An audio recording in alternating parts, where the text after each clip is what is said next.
Ladies and gentlemen, we take you now behind the scenes of a police headquarters in a great American city, where under the cold, glaring lights will pass before us the innocent, the vagrant, the thief, the murderer. We take you now to the lineup.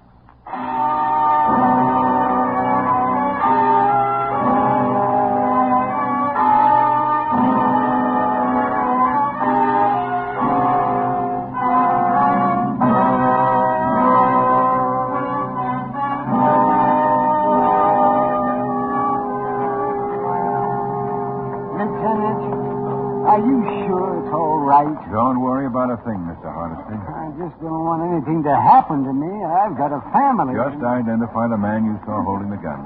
We'll see that nothing happens to you. Now, sit down. Gangsters. I should never have taken that job as janitor there in the first place. A suite of offices. A nest for gangsters. You should have thought about that May I have sooner. your attention, please? You people out there on the other side of the wire, may I have your attention, please? Thank you. My name is Greb, Sergeant Matt Greb. I'll explain the lineup to you. Each of the suspects you will see will be numbered. I'll call off a number, their name, and charge. If you have any questions or identifications, please remember the number assigned to the prisoner as I call his name. At the end of the line, when I call for questions or identifications, call out the number. If you're sure or not too sure of the suspect, have him held. I don't like this, Lieutenant. I'm worried. The officers who took your name will assist you. They're seated among you. Please be prompt with your questions or identifications. When the prisoners leave here, they are sent to the bathroom and dressed back into their jail clothes. It makes it quite difficult to bring them back here after they leave. The questions I ask these suspects are merely to get a natural tone of voice, so do not take too much attention to their answers, as they often lie. Bring on the line. This way, boys, right down the stage. You, the front man, walk to the end of it, take your place. The rest follow. Turn around and face front. Hands by your sides. Look straight ahead so the people out there can see you. Number 1, John Meston, vagrancy. Where do you live, John? House on 69th Street. I know that, but what number? Ain't no number. One with a flag and over now. All right. What were you doing when the officer arrested you? I was in a barrel. What were you doing in a barrel? Nothing, Lieutenant. When things get going bad, I find me a barrel and I sit in it until I feel better. Anything wrong with that? Number 2, Lee Dahlgren, carrying concealed weapons. Where do you live, Lee? Blue Point Hill, 1256 Park Boulevard. That's a pretty tony place, Lee. What were you doing on Skid Row with the Luger? Walking? Where'd you get the Luger? It's not mine, it's my wife. Where'd she get it? I was going to ask her today where she got it. Number 3, Aaron Kojaran, theft. Where do you live, Aaron? Uratu, Armenia. Armenia. What are you doing here? Getting ready to go back to Uratu, Armenia. What were you doing when the officer arrested you? Practicing my profession like so I had in Uratu, Armenia. What's your profession, Aaron? Pickpocket. Number 4, Eddie Gaynor, suspicion of murder. Where do you live? Wherever you led me. Number 4. Mr. Hurst. Number 4. All right, Sergeant. Turn sideways, Eddie. Okay. This is sideways. Again, so your back is to the audience. Again, sideways. Front, Eddie. Is this man identified? How about it, Mr. Hardesty? Number 4.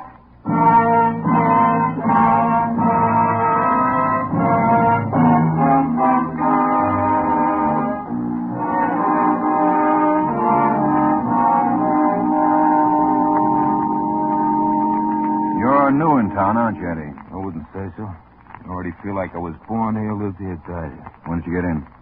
2 days ago. Defined. I didn't kill him. Maybe I should never come. From where? Long Ridge, Illinois. Where Chicago dumps its garbage. Why did you leave it? I told you. I wanted to better myself. Live like real people live. Especially rich people. What do you do, Eddie? Come again? I mean, what's your work, your profession? How do you make a living? Oh, that. I steal, beat up on a week. The price is right, I'll kill. There are other ways to make a living. Johnny Durante was a big man in our town. Price for killing him must have been high. Who paid you to kill him, Eddie? Nobody. Because I didn't kill Johnny Durante. Why should I kill him? I needed him. For what? What I said to better myself. Johnny was big. He was a hoodlum, a gangster. Like I said, like you said, he was big. Good connections. When I get to town, the wind whispers in my ear, Johnny Taranto. With Johnny, it'll be good. I don't kill what's good for me. Hardesty, the janitor, the man who identified you, said he heard shots early this morning while he was cleaning up.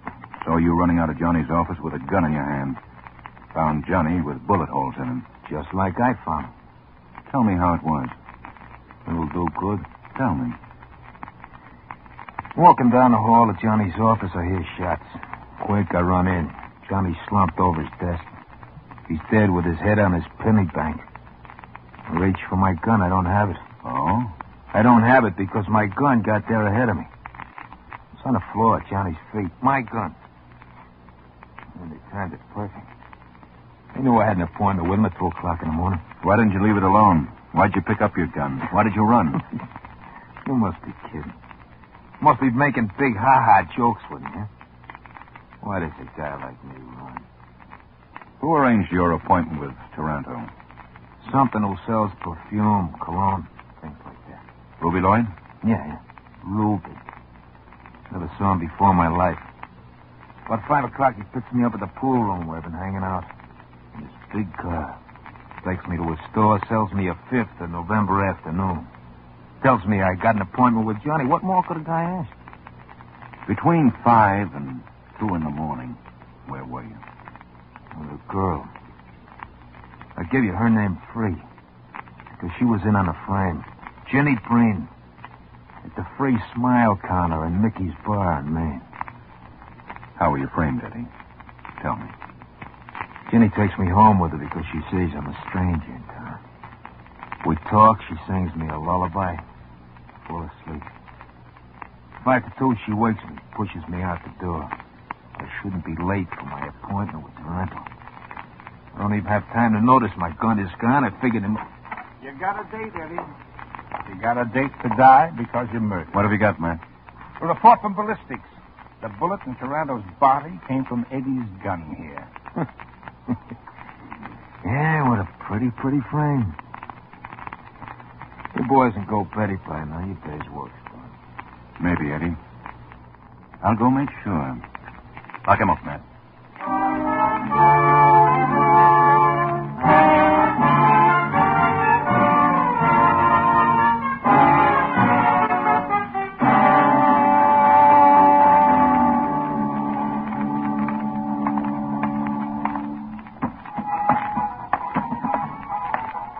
Drinking what, mister? Scotch, Johnny Morton.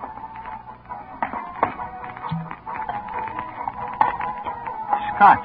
Thanks. Well, you asked for it, you got it. Makes me nervous when a guy just stares at his scotch. Oh, lonesome, huh? A scotch stare with a burden, huh? We provide, mister. Yeah. Friend told me. You see, a friend told you. Our hostesses bring a smile, mister. What'd your friend tell you? Jenny. He told you good. Jenny. Hey, Jenny. A friend told this lonesome man there was a girl, Jenny, here. Hello. He poured that drink for you, Jenny. Uh-huh. Well-charred keg. Enjoy each other. Yell loud and clear when you want more. I said hello. Yeah, I know. I'm trying to think of a clever answer. Forget it. I was just thinking. Forget Jenny. that, too. Still a young evening. Give me a nickel, huh? All right. Here.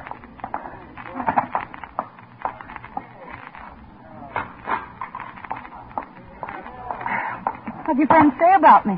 That you nice to talk to? He was in last night. It's a good song. It's a real good song. Last night he came in feeling unhappy. He said, Jenny, listen to him. What line of work are you in, mister? Oh, you call it public relations? Fancy. I like things made out of silk. Your friend tell you that?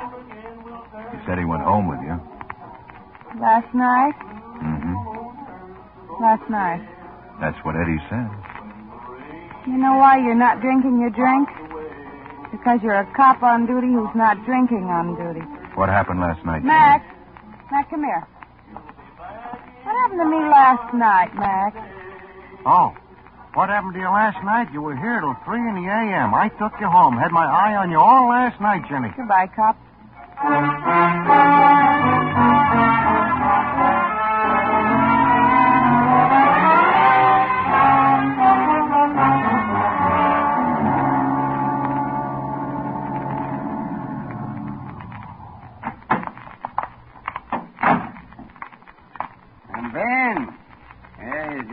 Time. I was just going to close up. All right, Ruby.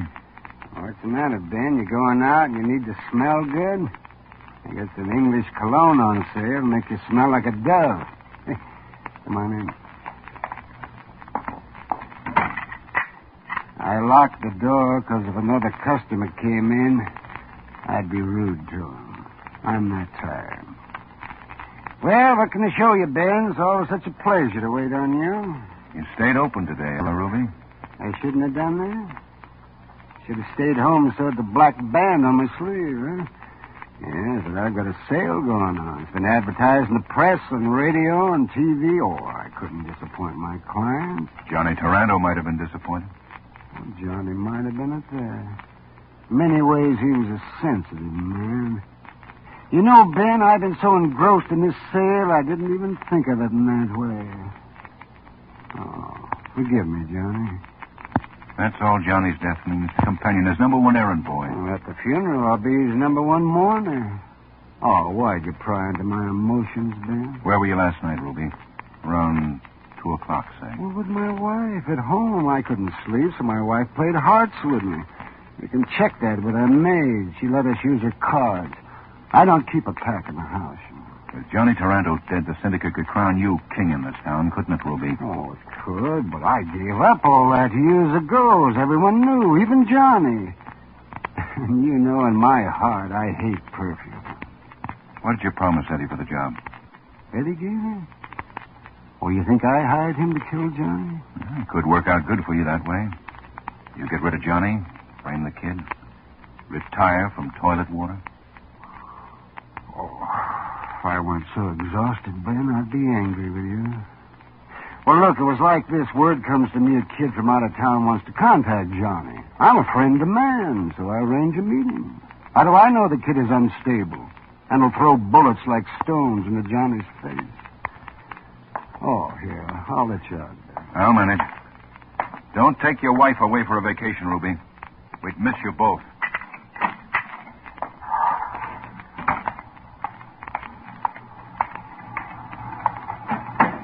Just got a call, Lieutenant. Homicide. Where, Faraday?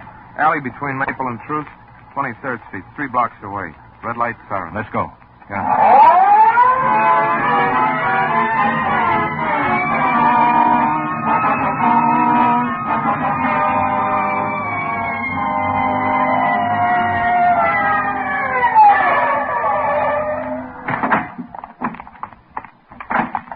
I guess down here, Lieutenant. Yeah, there. I should have figured it. No purse. Might make identification a little tough. No, I know who she is. Huh? A girl who liked hillbilly music. In the bar? Yeah. Call them all, Faraday. Tell them to come to an alley and pick up Ginny Breen.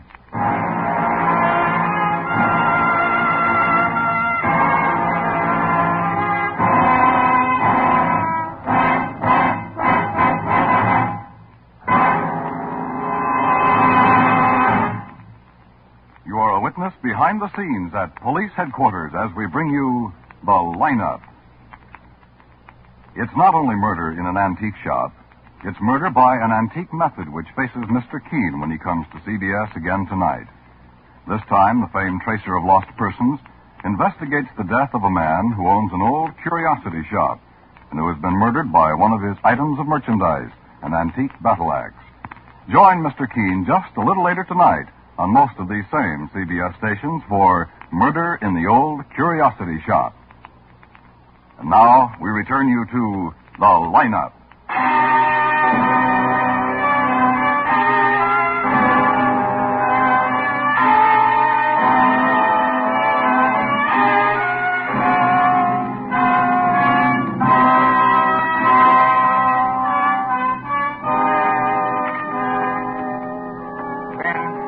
Yeah, Matt, come in.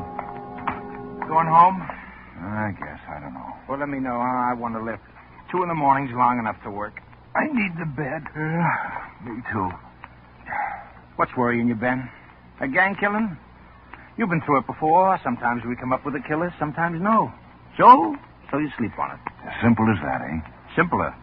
The young hooligan comes to town, knocks over Johnny Taranto. What's company? I know.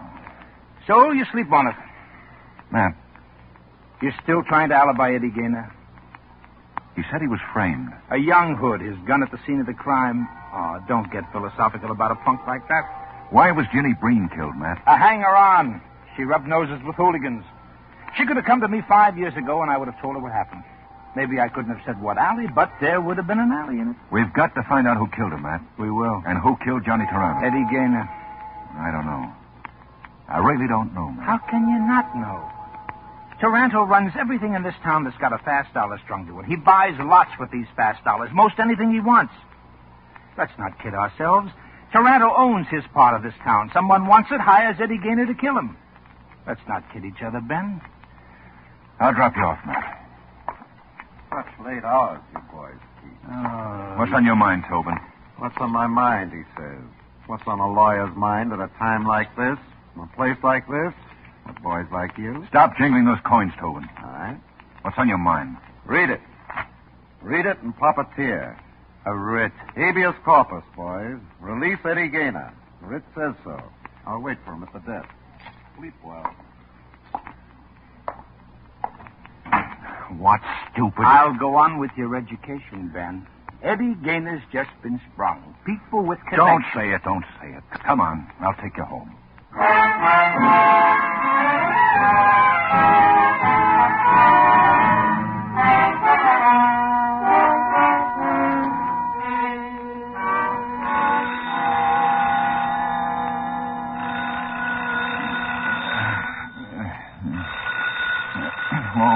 All right. Yeah? I just got to tell you this, copper, because it's too good to keep to myself. Who is this? You slept the night through, copper, and your pillow was a deadly mistake. Deadly. What are you talking about? It's 7 o'clock in the morning of a new day, and you don't know what I'm talking about? Eddie Gaynor, that's what. What about Eddie? You should never have released him, copper, because releasing Eddie made him sick. So sick he died. Who is this? Try the used car lot on 12th. Murray's. That's where you'll find Eddie. Because Eddie was used up.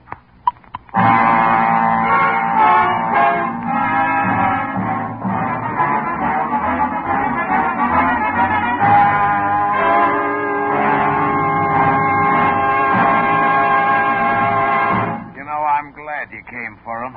That corpse had me going there for a while. Oh? Yeah, I walked into my lot. I'm Murray of Murray's Used Cars. Your name, please, sir? Ben Guthrie. Thanks, Mr. Guthrie. I take your name because it is unknown when you might be in the market for a used car. I know your name. It's like you're dealing with an old friend. You found him like this? Just the way you see him sitting there in the front seat, like he was real, like he was admiring the dashboard of this luxurious bargain in a used car. I helloed him, went into my spiel. You couldn't tell he was dead? Well, now, I tell you, Mr. Guthrie, some of the suckers I get in here, it's hard to tell. But this one looks so sold. I thought he was alive and intelligent. Why, I even handed him my ballpoint fountain pen. This man's Eddie Gaynor. Why didn't you call the police? Well, finding a dead man all shot up in one of your better used car bargains, that takes a little mulling over, friend. After I mulled, I was going to call you for sure. Honest. You say this man's Eddie Gaynor I've been reading about in the paper? Well, what do you know? Well, what do you know about that?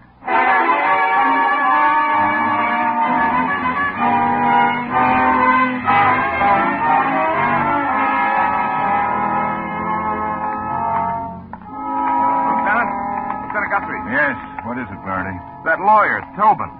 We still haven't been able to find him. Still can't understand why he should take off like he did. Lose himself. A client of his was found murdered in a used car lot. Maybe Tobin was ashamed, or maybe he heard we'd want to question him. But a big criminal lawyer like that? Maybe something will come up. Keep looking. I've got to make this line up. Yes, sir. And what did you say to the officer, Lee? I didn't know he was an officer. What'd you say to him?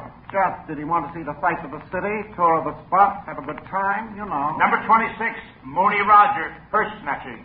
Where do you live, Mooney? Turned out. I believe that's the man, Sergeant. I believe that's the man, Sergeant. Yes, I'm sure of it. Sergeant Greb. Yes, Lieutenant. Send that man to my office for interrogation. The woman, too. Right.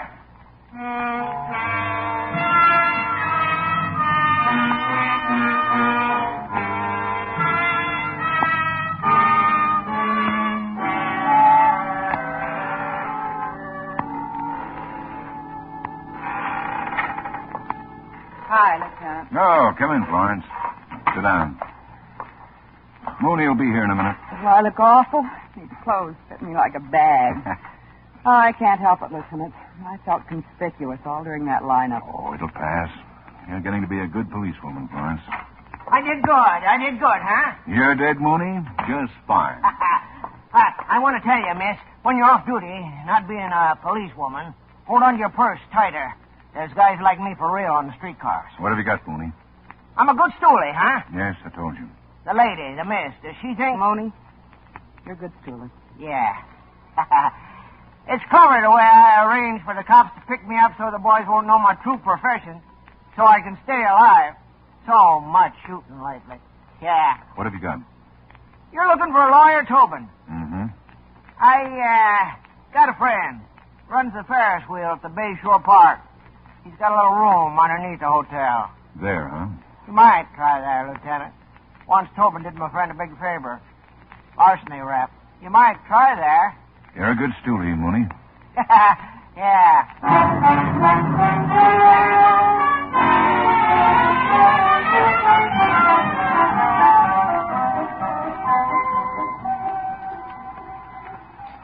You're not a welcome sight to me, boys. You won't mind my saying it right to your faces. Oh, Tobin, that hurts. Haven't we always cooperated with you? You walk in jingling coins, you ask us to release a boy. We release him just because you ask us. You have to be glad to see us. Sure, Tobin. We made it so easy for Eddie Gaynor to get killed, we thought you'd want to thank us. That's why we looked you up. I had nothing to do with killing that boy. Absolutely nothing. Quite the reverse. Reverse? That means you were trying to save his life. Is that what it means, Tobin? Well, answer me. It must mean something else, huh, Ben? You're wasting your time, boys. I studied the law real hard. That's why I know about things like this.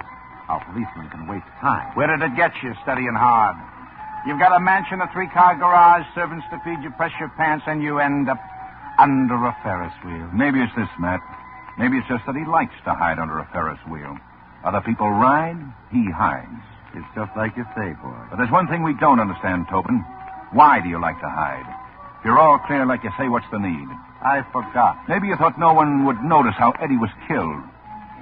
How you got him out on a writ so he could be killed. I forgot. But in headquarters you'll remember, eh, Tobin? So fix the crease in your pants and let's go. Yeah, come on, let's go.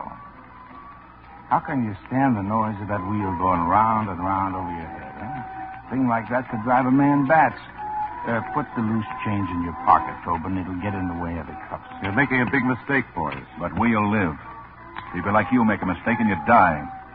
That's the difference between us. There's one other thing we don't understand, Tobin. Eddie Gaynor was almost sure to be executed. Why did the syndicate have him released? Wouldn't it have been cheaper to let the state kill Eddie for him? The cuffs too tight, Tobin? I'll make a deal with you, boys. You know better. No deal. I'll offer it anyway. You can consider it. There's no law says you can't consider it. So? You said a man like me makes a mistake if he gets killed. You were so right. You don't know. Riddles, Tobin? All I want for what I give you is protection. You've got to promise you'll do your best to keep me from getting murdered. What have you got to give? I was Johnny Taranto's friend. I tried to make something up to him. I didn't want him dead. Who did? There's the promise. All right, kind heart, I'll tell you anyway. Eddie Gaynor was framed because someone wanted Johnny dead. Johnny was killed, and Eddie was a perfect pigeon. It was my own idea to get Eddie released. I thought Johnny would like that. for me to use this someone's pigeon to avenge Johnny's death. This someone killed Johnny. Who? Ruby Lloyd. And the girl? Ruby Lloyd. And Eddie? Ruby Lloyd. He'd kill me, too, if he could find me. Prove it to us, Tobin. How? We'll get you to the phone. You'll call Ruby. Tell him he doesn't have to look for you anymore. You'll be at Taranto's office in an hour. You don't believe me, huh? You'll protect me? If we have to. You'll have to.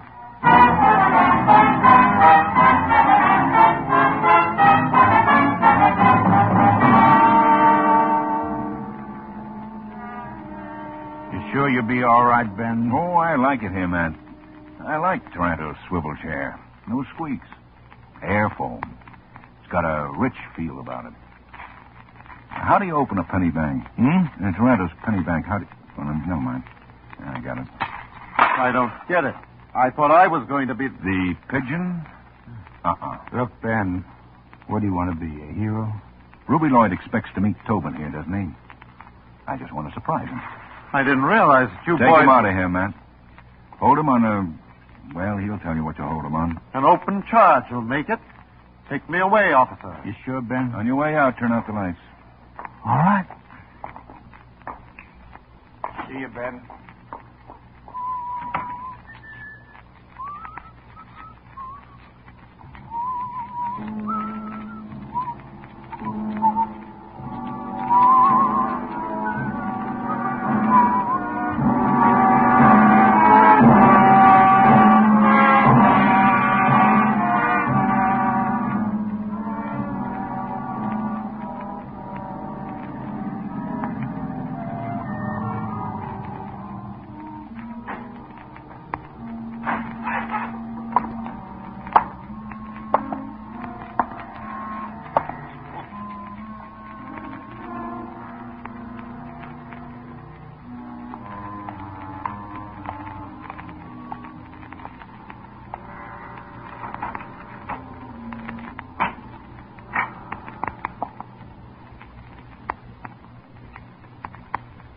Tobin? Tobin? You here?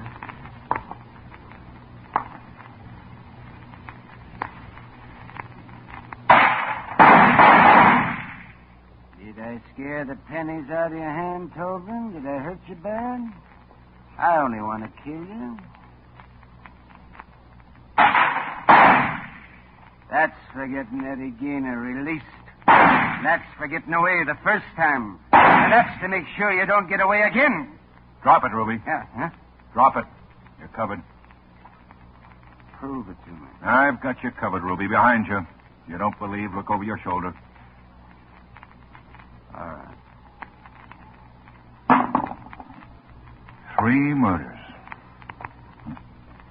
But then you can only die once. Huh, Ruby?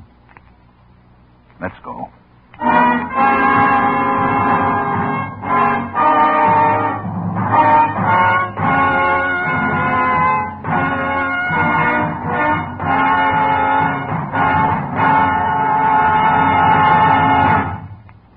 The lineup was produced and directed by Elliott Lewis, written by Morton Fine and David Friedkin, and stars William Johnstone as Lieutenant Ben Guthrie and Wally Maher as Sergeant Matt Greb.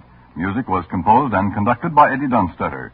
Featured in tonight's cast were Virginia Gregg, Howard McNear, Junius Matthews, Edgar Barrier, Anthony Barrett, Paul Freese, and Clayton Post. The mysterious death of a man in Philadelphia in April of this year will be the unsolved murder case presented on CBS' new anti-crime show, Somebody Knows, tonight. And after the facts are presented, $5,000 reward will be offered again for clues you may have leading to arrest and conviction of the killer. Somebody knows a vital clue which has not yet come to light when these taken from life cases are presented each Thursday on most of these same CBS stations. Somebody Knows will be along just a little later tonight on CBS. This is CBS, where crime photographer solves the case on Thursday night, the Columbia Broadcasting System.